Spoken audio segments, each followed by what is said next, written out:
Welcome, and we're glad you've chosen to join us. Your time is valuable.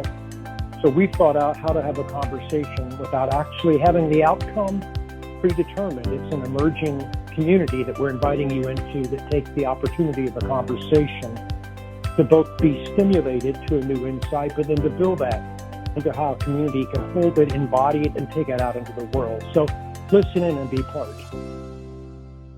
Okay, and so you tell me, I'm going to ask, but you can just play to the level you think it's appropriate as everyone's slowly beginning to join us. But you were making some really good points about a departure when you look back onto an organization that had some values. You sensed, if I'm hearing you right, that those values were stated, but if you will, misaligned, whatever.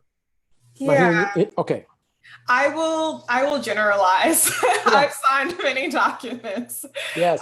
So I will generalize, but I think that I've worked at a few places where over time I could see the misalignment of values surfacing. And I think for me, I have a chronic illness. And so I can, more recently, it's actually started to flare up when I'm not paying close enough attention to that misalignment and acting on it. Right. So it is something that shows up in my body before I allow my mind to fully recognize and grasp, hold on and accept it. So I think for me, it's really starting to get a clearer, arrival and a shorter arrival to that recognition. But yeah, it's happened to me in a couple different places. And it's kind of I think one of my big reflections since starting sabbatical has been, can I be truly valued as a Black woman anywhere, any workplace? And it's not something that I have an affirmative answer to. And it has actually really inspired me more recently to think about entrepreneurship seriously. I think that I've run amazing programs all over the world. I've built amazing programs from scratch. I've launched art galleries and fellowships and all kinds of things. And so, I think the big question for me is what happens when that's for yourself? So I talked to my coach recently, just about, she's like, what's your plan for sabbatical? And I was like, I think I just want to focus on doing things for myself. And she said, well, what does that mean? And I said, it means things that come from me, right? That I am passionate about. And so if it's me starting a project or something that I want to do for me, for my own growth, then those are the things that I'm going to be focused on, right? So, yeah. Oh, that's so much. That's so good. Thank you, first of all. It's so good to get caught up. I know. And again, I've been looking forward to this time because I have watched you do some of this amazing stuff. I've been in rooms where I've seen that energy and that focus you're talking about.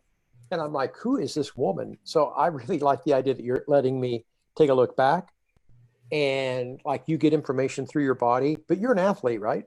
Mm-hmm. Yeah. So maybe you learned to drive your body early, but now you're learning to listen to your body. Yeah. And there's a difference because everyone's working out, but that doesn't mean they're listening to their body. But you've got this beautiful relationship where to the tone and the skill you put into your body now, it's a major contributor back of information. Mm-hmm. When stress is too much, your body knows it before your mind. Yes. And now because you're connected to your body through a prior, let's just say athletic relationship to it, you're actually now sensitive to that material. You're not trying to deny it. Yeah. It took me a long time to get there. Well, welcome to the second half of life at a very young age, okay? Yeah, very young age. Oh my gosh. I remember the first time my back went out on me. Yeah. I was 40, older than you, in my 40s. A guy chewed me out on the phone. An older man took me to task and I dropped the ball. Oh. In a lease arrangement, I'd gotten into a sweat equity arrangement to afford this office, and I hadn't done the repairs to the satisfaction of the owner. So he calls me and says in so many words, how dare you not do what you said you were going to do? Yeah. Okay. So what do I hear? I hear, not that I've missed some stuff that I said, I hear my integrity. Yes. And oh my gosh, that rattles the deeper, truer part of myself. Yeah. Okay. So I get busy after the call. 2 days later, I'm painting the office and I reach down with my brush to get some more paint on it out of the can on the floor, and I can't straighten up. And I've never had it act up before. And so I roll over on my office floor and I lay there with a wet brush now laid across the can. Yeah. And I can't move because I'm in pain. And I don't even get the message at that point. It was months later. It hit me that my back got thrown out for the first time within about a 24, 48 hour Yeah. of really getting my head handed to me for one of the first times it had been handed to me. Yeah.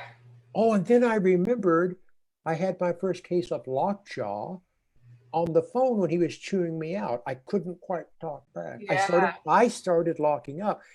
And I'm telling you, I still didn't get it. I just kind of thought I'll get better. I get over this and I move on.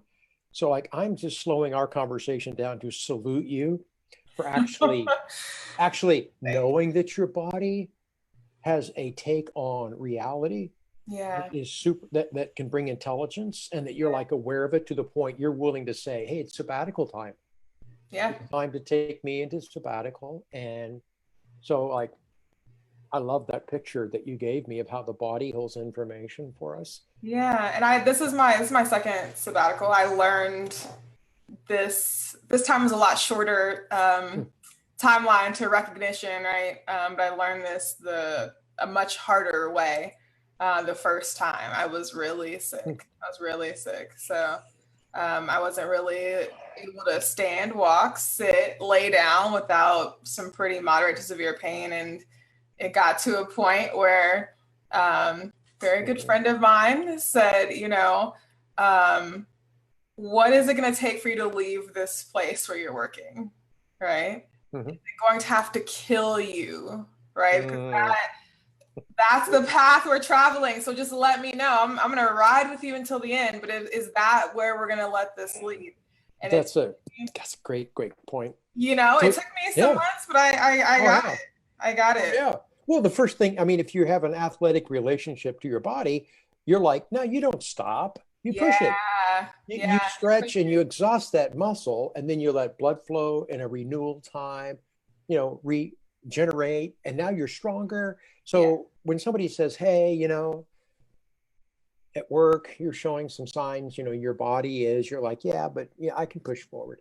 Yeah. And so where is that point? Here's a question. Where is that point where it's right to push, but it's wrong to push too far? Like how? Because you've been through this a couple of times. Yeah. What kind of barometer or measurables do you use when you say, look, I've got to learn to push it, but if I over push? Yeah. I think that it's different for everyone. It's different for every situation, right? I think that one of my core values is like everyone really deserves a chance, right? A chance to turn things around, a second chance, a chance to explain whatever that is, right? Whatever the situation calls for. And so I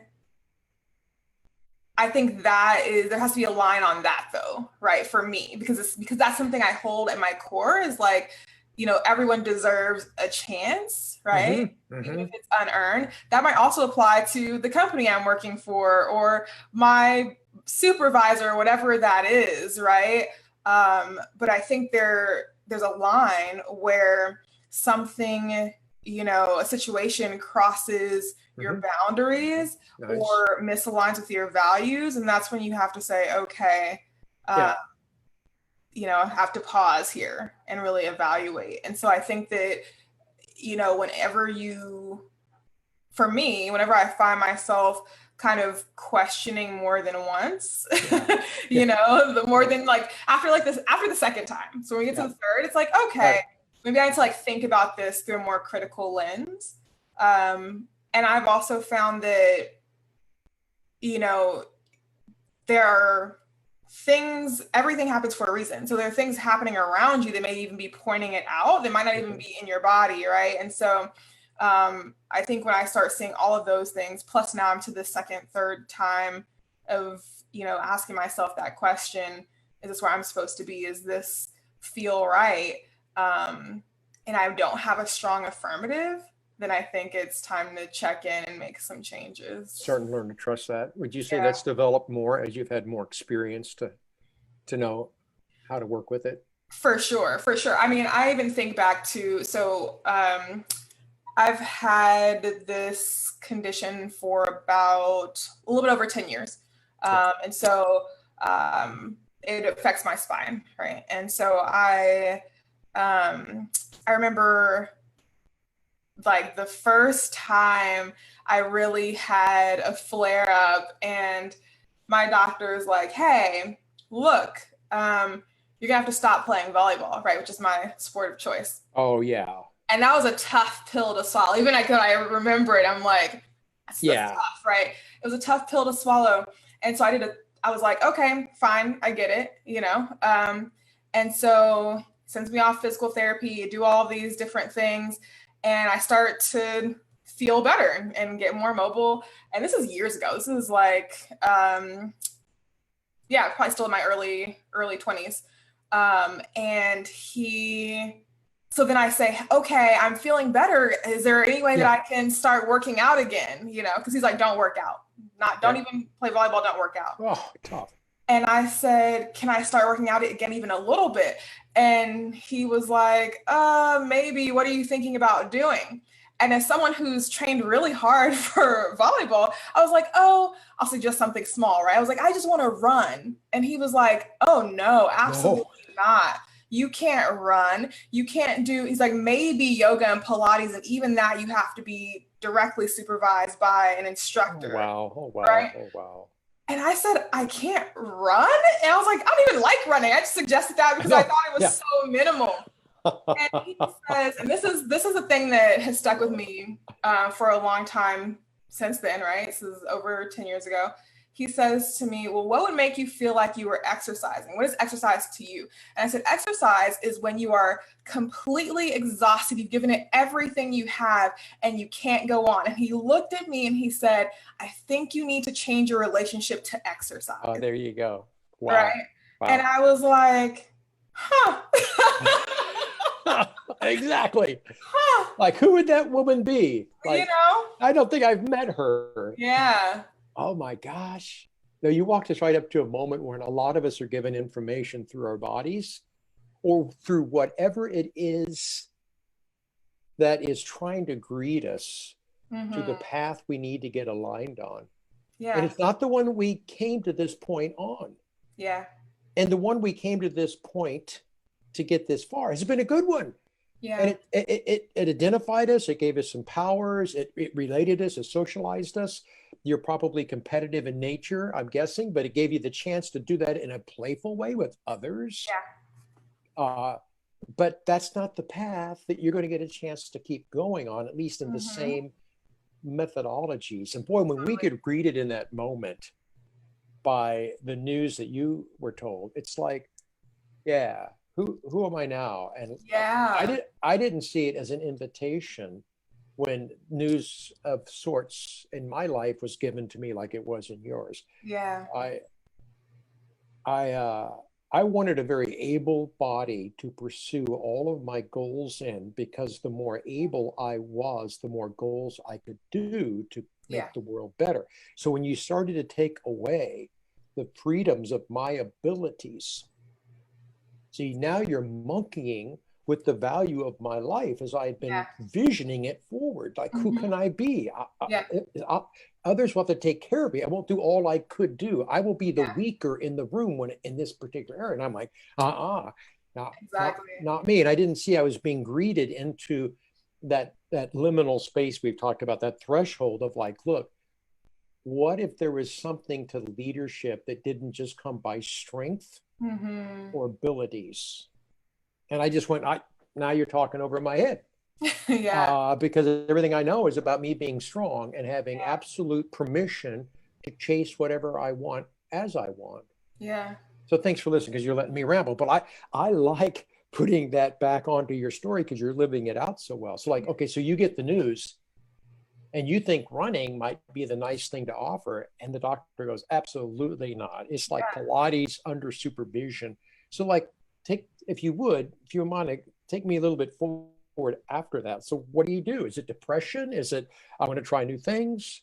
Uh, Um, do you it remember? took me a while. So, I wasn't, it was quite the identity shift, right? So to your point, being an able-bodied person and then having that ability shift or change and, you know, everything about my life, I didn't really have to think twice about being able to do things or not do things before that point, right?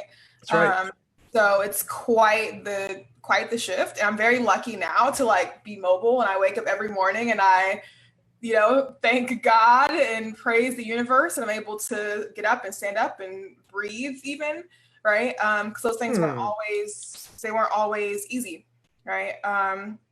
And so I think when I left that, I was like, who, like you said, who would I be? Right? Who would I be? And I had to really consider that. And I said, well, I do want to be able to move around and do things. So maybe I'll just try what he told me. So I actually, I got a private Pilates instructor. I was super privileged to be able to afford that. It was very expensive. Yeah, and no kidding. Yeah. and started doing that, and my body actually started getting stronger from it. It's quite the rehabilitation. And then I started doing yoga videos for anyone who does yoga with Adrian on YouTube. I started with that at home, and I'm completely not into yoga or Pilates. I'm just like, I don't, like I said to the doctor, I don't feel like it exhausts me physically. Yeah. I get you. So I started doing that, and I started trying on Oh, different things, right? And I also had to start accepting, it was a long road to accepting, like, oh, I can't do everything I used to be able to do, but it doesn't change my value as a person, right? And I think that was, yeah, that was tough to come to terms with, right? It doesn't change the value that I can bring to the world, right? that's a mouthful to say because your ability to do it has has been altered. I'm not saying it's Yeah, less, but it's been altered. So yeah, for you to say, hey, even though I'm not doing it the way I thought I would always get to do it, the value of what I can still do is just as much as it's ever yeah, been. Like that's a new mind shift. Did you get that quick or did that take? oh, it took a while.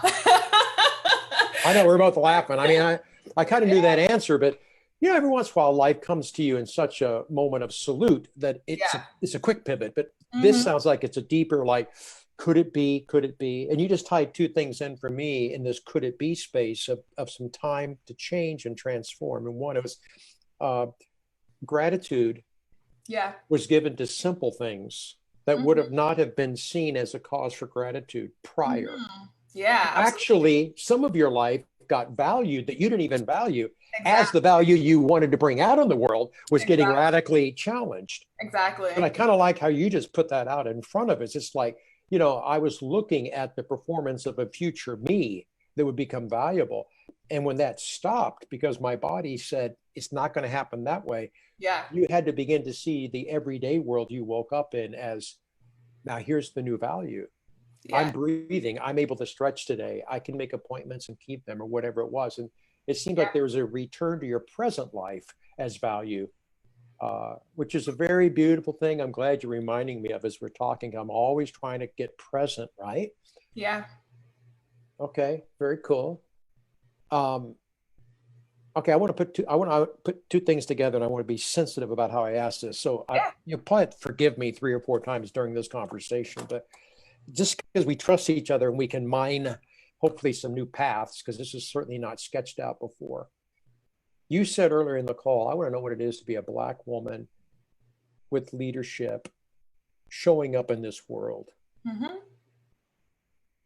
And then that goes with, I want to be a full-on, energized body capable of giving what I want to give to this world. Mm-hmm. Both of these seem to be hurdles in your story, of which I guess I'm asking, what's the insights, or what are the thoughts or the questions you have about a very dynamic who you are in the world and what you're going to do with your life as it confronts a racial question that you were able to put on the conversation earlier, and a physical question of which you've had to recalibrate both of those in order to be this. So like, how does that play out? Yeah, that's a good question. Or you can ask me questions, but you know what okay, as long as I put it there clear enough. Think about that. Yeah, it's a deeper one because it's putting two big pieces that are going to end up being like in your story. I mean, this isn't the last chapters of your life. You're way too young. This is not the first chapters of your life. You are writing the middle of your life. Like chapter 1 is physical disability, not chapter 1, chapter 5, chapter 6. Somewhere around there. Yeah, somewhere in there. And then your other one was, that you brought up is like, look, when I walk in a room, I present who I am. And I am a Black female.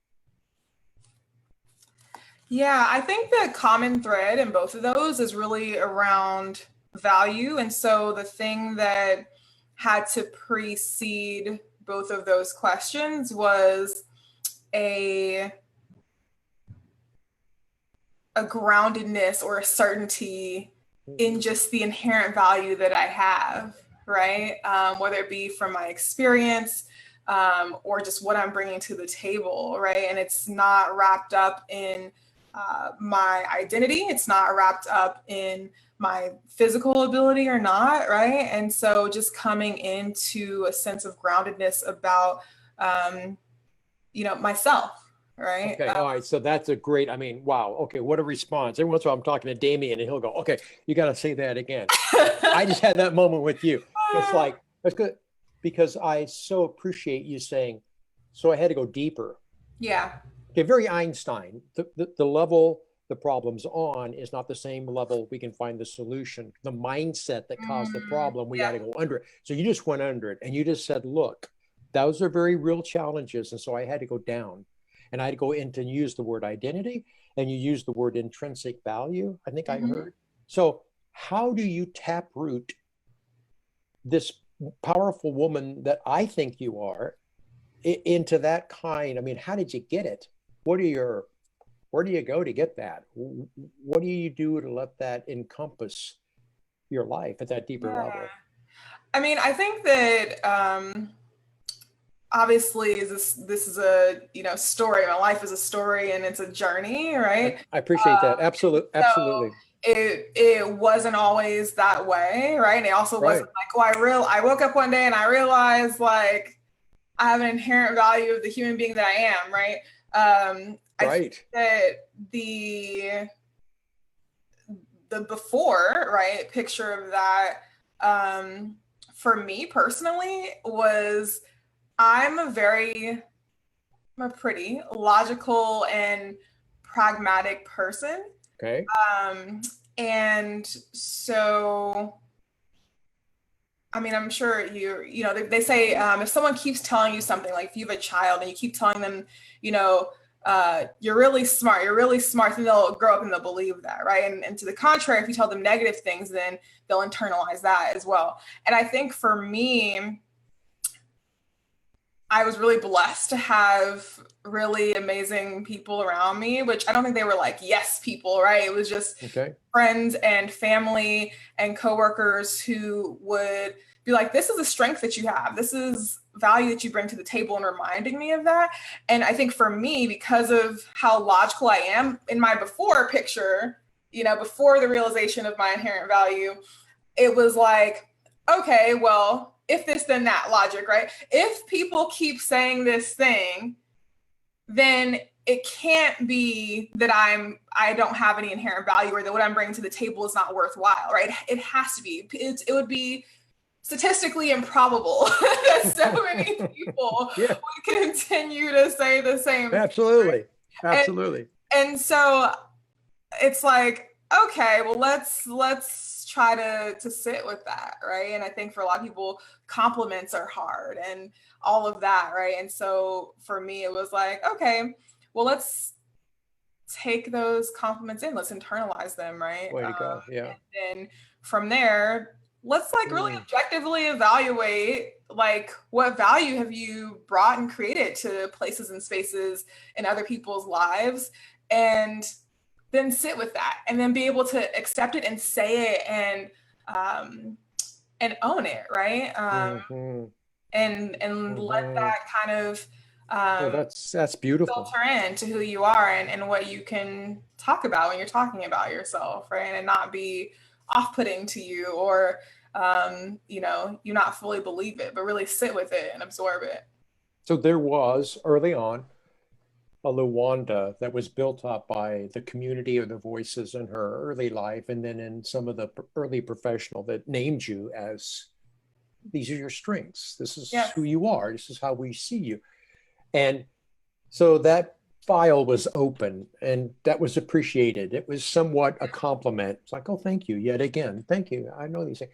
But in the very challenge of the two issues we raised, you needed to go back down into that and internalize it all the more, because your identity certainly wasn't now the ability of a wellness body, or walking into the room in other ways in terms of how you present. And so not being able to identify those things as easily, or being challenged by those as the world holds as prejudices and biases, you're like, well, okay, you know what?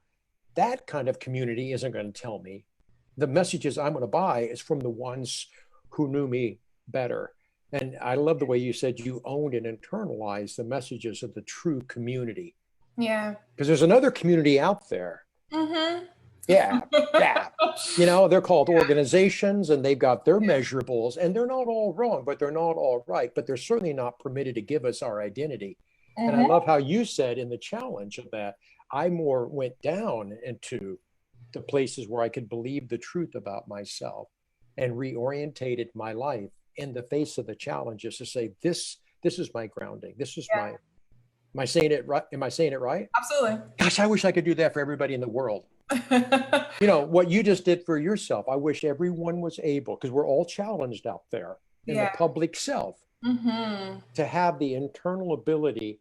And you gave me the phrase in my mind, how beautiful it is, and it's not for everybody, I realize, but how beautiful it is for those who can borrow the messages of their early community and believe them at a deeper point, to where they give you the buoyancy to stand in the headwinds and not just be blown over. Like, good for you to have people in your life early that identified you. Blessed. As who you really were. Blessed. Blessed. I've learned in more recent years that is not my gosh, common as I thought it was. Yeah.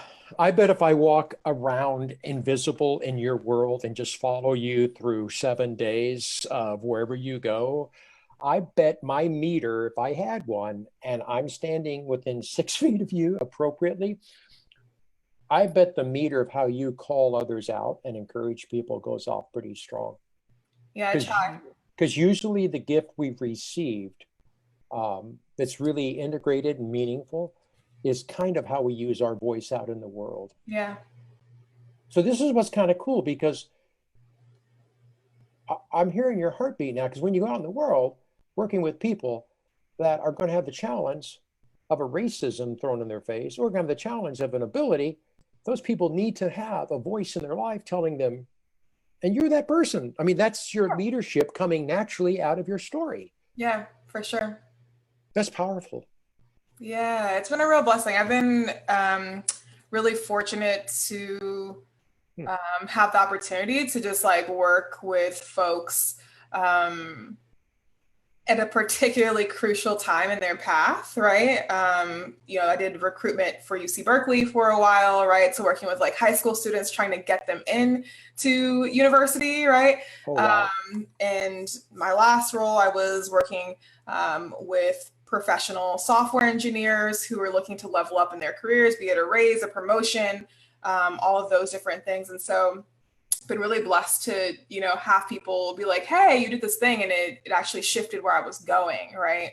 I love it. I also had those people as well, and my life would just not be the same, right? I can look back and easily see it now. Maybe then I couldn't, but yeah, it's good to have those. Have you read the book, The 5 People You Meet in Heaven by Mitch Albom?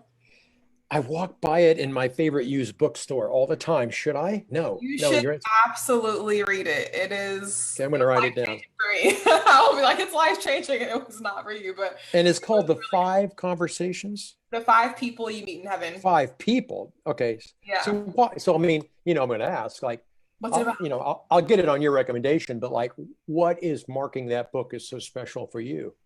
So in the book, there is a gentleman who is, he's definitely nearing his more elderly years, but he's not like about to die or anything like that, Okay. Right? But this freak accident happens where he works, Okay. he actually does die. And so it takes you to the author's rendition of heaven, which is that you meet 5 people who actually had a really impactful effect on where your life was going. Like, it actually changed the direction of your life from the interaction that you had with them, but you may or may not have known it, right? Mm-hmm. So the first example, I won't give all of them away, is the guy. He was very young. He was a young boy, and he was playing in the street, and his ball went out into traffic. And he, like a child, he ran out into the street to get it, and a car swerved. Now, he, as a little boy, he got the ball, he went on, he never knew anything else about the situation. The first person who gets revealed to him in heaven is the person who's behind the wheel, who actually ended up dying.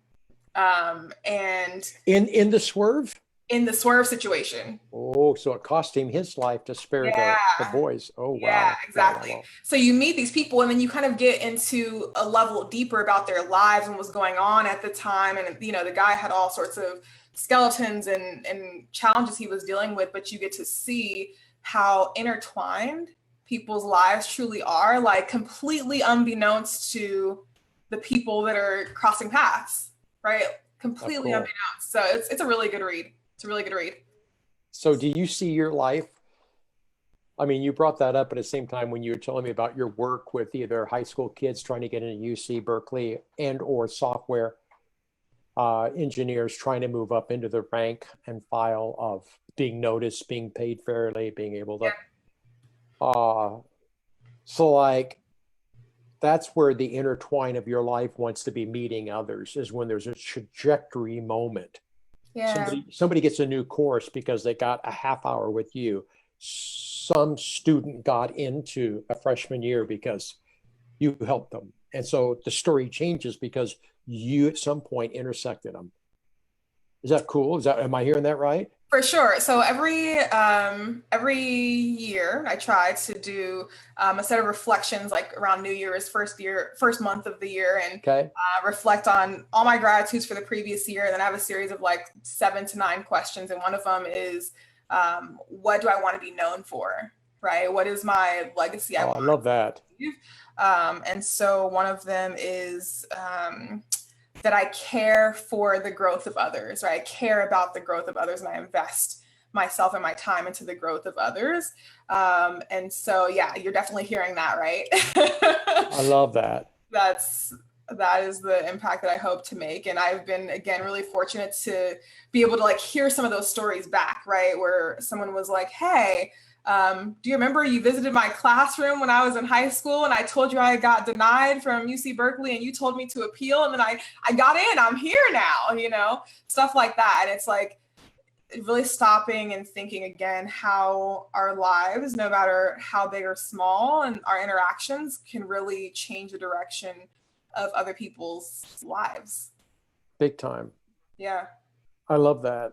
I mean, how could I not look back in my own story, right? I had a sweet twilight episode about a year ago when I couldn't quite fall asleep and I wasn't quite fully awake. and I don't know what brought me to this space, but I remembered the first guy that walked up to my fourth grade self and presented kind of what I needed at that time. My dad had passed away in third grade. So I'm living with three sisters and a mom, and we moved to a new place. And this guy comes over and he puts up my basketball goal in my driveway. Yeah. I mean, brings his drill, does it right. So I don't have this flimsy thing when he leaves. I mean, we took a ruler out from the cement surface to the bottom of the rim. It was exactly 10 feet. Nice. Yeah. And I'm like, in this last year, I'm just remembering this guy. And I wore out 3 basketballs in my driveway, shooting. I played imaginary games. You would relate to this. I played imaginary games. There was always a winner and a loser because, and I commentated everything I did in my head. Of course. He fakes left, he goes right. Exactly. That's why you do it. And in this twilight space, the second guy walks up. Lajuanda, without trying, I go 7 guys deep before I'm out of high school. And I realized, oh my gosh, every one of them brought me a new path to develop further. In the deficit of what, in fact, after I added it all up, they gave me more than probably what one father could give in this way. And then I get a big smile on my face. And I go, there's no way 7 guys know how to sequentially put themselves into my life. Yeah. My mom, she was working and praying and hoping overtime that I wouldn't become some diminished kid identified by what I didn't have. Yeah. But I had trajectory people that I didn't meet in heaven. I actually met them in my little life, but they changed the course. So thank you for giving me a tool or like some way of looking back. I don't think I meet with anyone that doesn't have some trajectory people or episodes or events if they can see them. Yeah. I mean, I don't want to make that sound easy because I know there's trauma that happens, this trajectory, right? But there's also, I think, in every life, a visitation, if you take the opportunity of a Lajuanda that comes and spends a little bit of time with you. Gosh, how to nurture those moments, I hear, is a real value in your life. How to present yourself so you're not overpowering people, but you're there for them. I love that. Yeah. I love that. And you said earlier in your life with the community that brought you up, there were people that spoke positive messages into you. Yeah. Is that pretty much how you get your information? Are you pretty auditory in how people can say things to you, or do you need to be more kinetic, or do you have? Yeah, I am not actually auditory, not an auditory learner or absorber. I really thrive more with kinesthetic and like I wondered, like seeing. It's also really important to me. I like remember when I was in school, and you have these exams and tests, I'd read the question, I'd be like, oh, the answer is this. And I remember part of it, and I'd be like, it was on the left page on the bottom, part of the page where the answer is. And I remember it said this. If I just close my eyes, I can remember the rest of it and I can get this answer. And that's, I always joke around, I have a semi-autographic memory because it works sometimes and not others, semi-photographic memory. And so I think that this is also really helpful to me. Exactly. Yeah. How you hold it.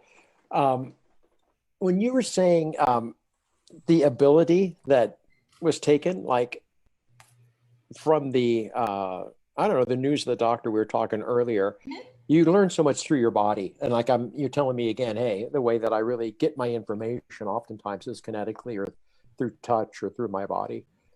In that ability side of you, what are you doing now that enhances that connection that you continue to have with the way that you hear the world or get your information or feel connected through more of the physicality or more through the body? Is there anything else that comes to your mind that Uh, that shows that connection? Because I think there's probably some places in my life or those listening to us that might go, yeah, I'd like to hear more about that. yeah, I definitely think that in general, I feel better and I, you know, feel like I think more clearly and stuff like that when um, Yeah, I'm getting the opportunity to move my body, even if it's yoga, right? And or even if it's taking a walk, you know, or stretching, right? And so I think that just, you know, being more in touch with my own body gives me a different take on the world that's absolutely. more Absolutely. positive. And then I would say, yeah, I don't know about from a work perspective, though. Um, I think my personal life, I definitely am fairly touchy. Like I like to hug people and Mhm. that sort of thing. And so I think that that definitely makes me feel connected to folks. Absolutely. Absolutely. Um, in the Yeah. workplace, I guess I'm also like the weird person who's always high-fiving people and stuff. So maybe that's also present there as well. But yeah, just feeling connected to folks. Yeah. Now thinking of, and where we're living in this COVID time where some of that stuff is really put at more of a distance for us, some of this physicality. And when we're a major player in the world by physical touch and the way information travels to us through the kinetic part, that's a challenge. I Yeah, think a lot of people are sitting in front of Zoom for a long time. And because they don't have to go get to work by means of a transportation, we're moving less unless we choose to yeah. have a routine. Uh, I remember the second week into what is now a 10 week, and I thought, oh my gosh, I've sat in this chair and looked at this screen for like 3.5, 4 hours. Yeah, And I had to learn and say to myself, look, I know you are limited places that you're able to go, but you got to do something with your body. hmm, And I think we're becoming intelligent during this technology Zoom time, that there's more connection on Zoom than I would have thought. Because I'm yeah, kind of a touchy feely guy, and I'm kind of surprised how like you and I are connecting right now. yeah, Like I totally. didn't really know, I wasn't giving tech its credit. Like, well, guess what? We can connect. But Yeah, also, guess what? Is it still doesn't take care of this side of me that says, hey, I need to get up and move myself to reawaken how I want to be present on the next time I sit in front of my computer. yeah, And I don't think that was so known until we got into this COVID time, that we totally. actually have to have a game plan to know how we're going to move our bodies into being awake again while we're only having technology connect us. Exactly. Yeah, I think that, like you said, you have to really be intentional about having a routine and all of that stuff. I'm really lucky that my partner and I have, a shared value of working out and staying active. And so, we work out 5 days a week. Oh, wow. So Yeah, yeah, you're getting it done. yeah. So, like I say, as long as I'm able, I'll keep doing it. He'll see Ah, me sometimes like struggling to open a jar, and he's like, "Do you want help?" And I'm like, "No." And at first he was like, "Are you that independent?" And I was like, "No, it's just that I know that I can do it, and I want to do it for as long as I can because one day I won't be able to, right?" And so I just want to do it for as long as I can. I know I can get it, but if I ever can't get it, then I'll ask. oh, wow, wow, wow. No, I totally get what you're doing. I open every jar you can for as long as you can. Yeah. Oh, I dig it. And ability is a really, really big thing to us. Is how we picture the future. And you've helped me when you say, yeah, but what happens when your ability becomes limited? And yet it's the major way you get in information by being active and Yeah. having ability. And yet when that begins to be told to you that you don't have full access to all of your abilities, and you think, well, oh, that's how I get information. It's what's happening to me. It's changing my future maybe because I'm not going to be that well-abled person, possibly all the way to where I thought I was going. Yeah. So you bring to mind Dante. He writes, and I think it's in the Inferno, but he uses the word disable in a Hmm. really interesting way because dis in some Latin root means under. Mm. And so we hear, like I have hearing loss. And so I was like, oh, that's just like nothing but deficiency. Like, sorry. Well, actually, Dante says when you have to go under, you learn a new ability you could never learn if you stayed on the level where everyone else is. Yeah. And so this trajectory moment personally is like you learn a new ability because you learn to go under the everyday abilities. Yeah. And now you have a new strength that makes you who you are in the world. And it revisions your future. And I had never had anyone so welcome me into a dis, meaning it's an underworld ability, and therefore empathy and a new way of doing things and connecting with people that I would have never been able to do is now mine. Yeah. And I'm just so thankful for the picture of that. And I didn't have that playing forward in my life until, again, I hit the headwind that says, well, you gotta sit down. you gotta sit down, man. And I'm like, no. No, you're threatening me. No, I'm actually developing you. No, you're not. You're changing my future. No, I'm actually giving you the one you're supposed to have in the world, where it's not perfect. It was never supposed to be perfect. It's just supposed to be the one you show up in. Yeah. And I'm like, wow. So, you're helping me bring that forward as you're so honestly telling me some of your stories. So this is a sabbatical time for you? It is. And so do you have a bookend, or is it just like when the right kind of job comes along next, you'll step into it? Or do you have a time that you kind of think it bookends the end of sabbatical? Do not have a time limit bookend. I am working on a couple of things right now. One is launching a content brand on social media with my partner called Logic and Love. The other one is applying to MBA programs.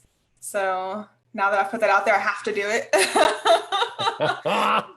Sorry, you didn't have to say that, but it's out there now. Speak the commitments, right? Speak the commitments. Yeah, there you go. There you go. Get held accountable. So that's the stuff I've been working on. And really, I think for me, this time around, my first sabbatical was very forced, right? Damien talks about, feather, pebble, brick wall, like when something is really trying to give you the message, right? And you don't want to take it.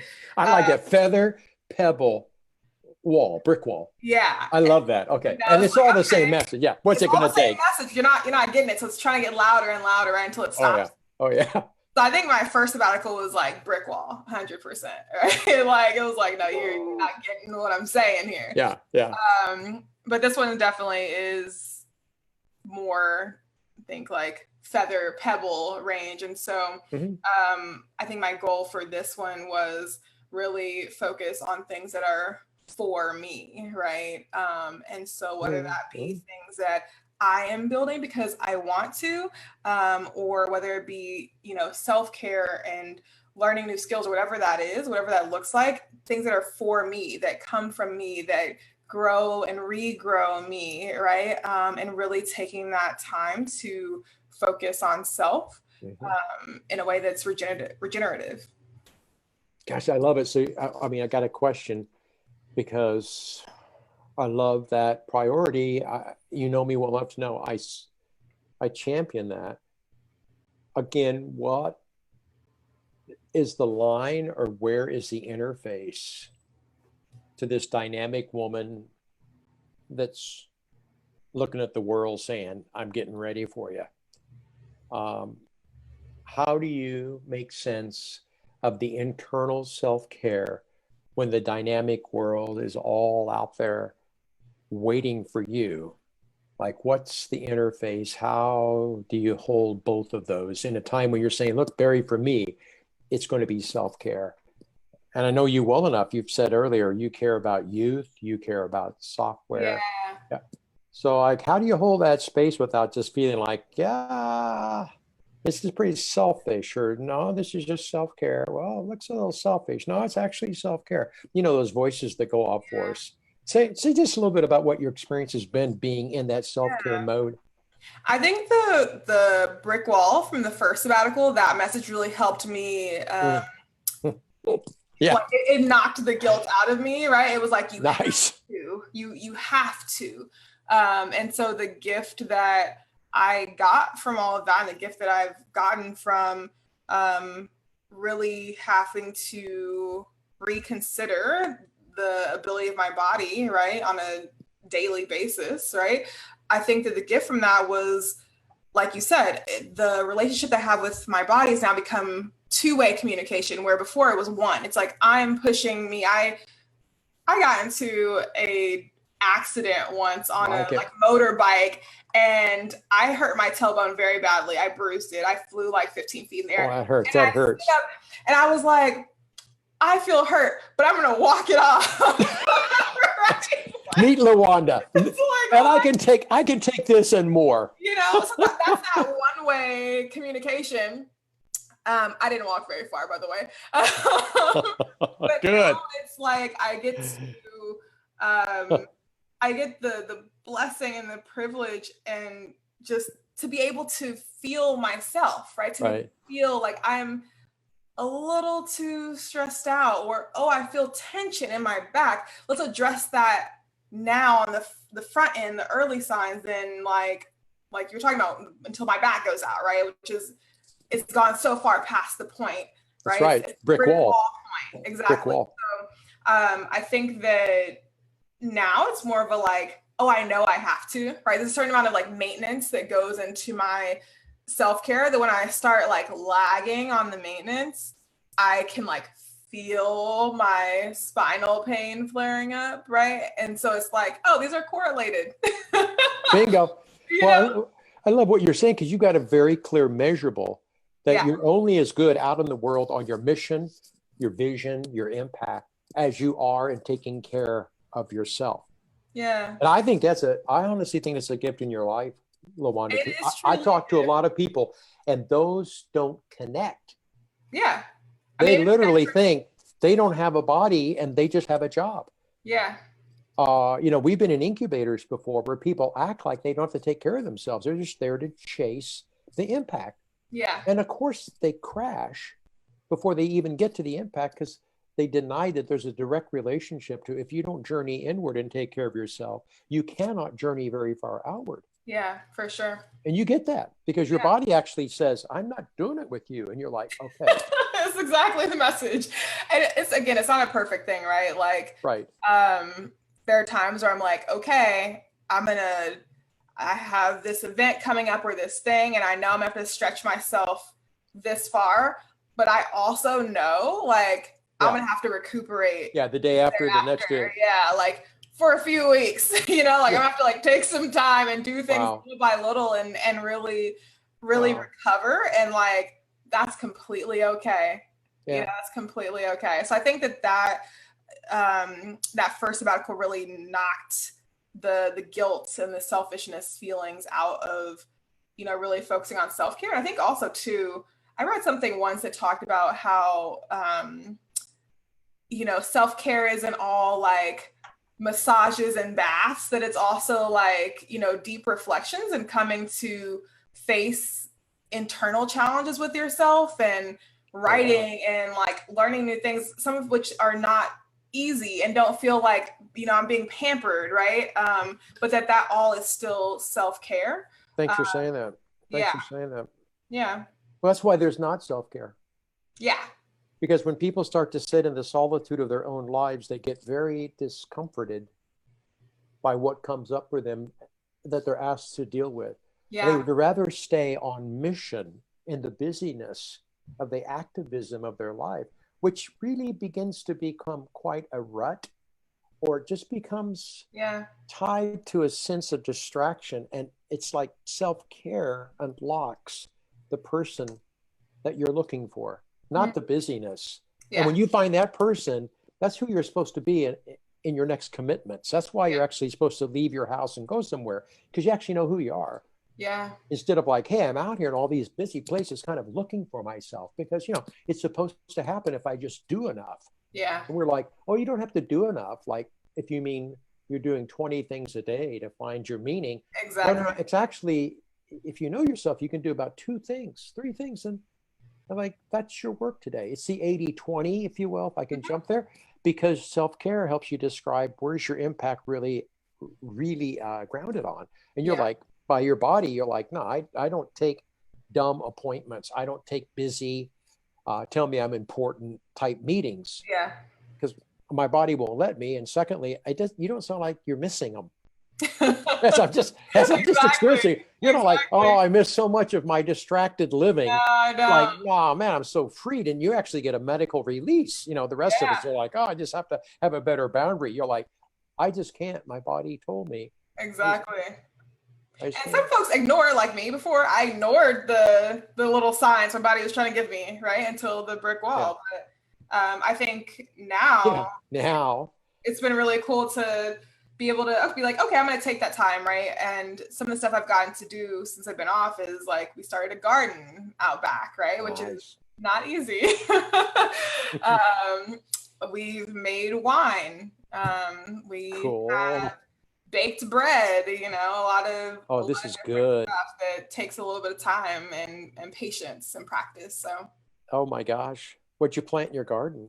What'd you put in? What did we not plant? We planted blueberries, something called runner beans I'd never heard of before, strawberries, jalapenos, sweet peppers, something called African heirloom peppers, heirloom tomatoes, spinach, kale, lettuce, broccoli.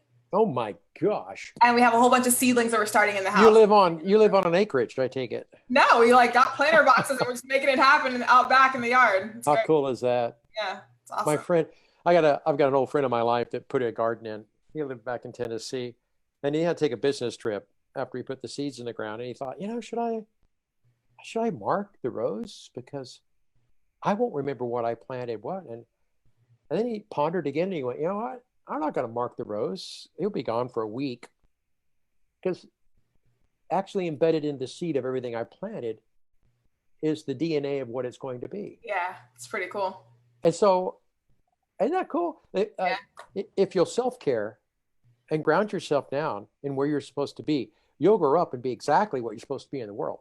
Exactly. You don't have to go out and get a job and shingle and have this certain title to say, see, I really am a tomato. You just have to live the DNA that's honestly you and the story you've been given to show up in, and trust that when you put first things first, which is that inner growth that you're talking about, then you know what? That thing out of sabbatical will come find you, and it'll be like, okay, this is how the world, the universe, like you said before, so connects.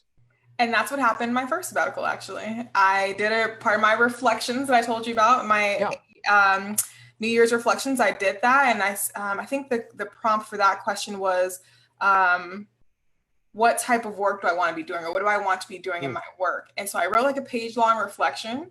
Good. And within, 6 months, I had that exact, the manifestation of what I wrote. That's pretty crazy. That's pretty wonderful. But again, you don't see it coming until you get eyes of this is what you're looking for. Yeah. Right. And then maybe even having a description on it actually begins to put it out there to where people can find you as well. But I love how you first of all, planted the seed, what am I looking at? And then it showed itself out into the world.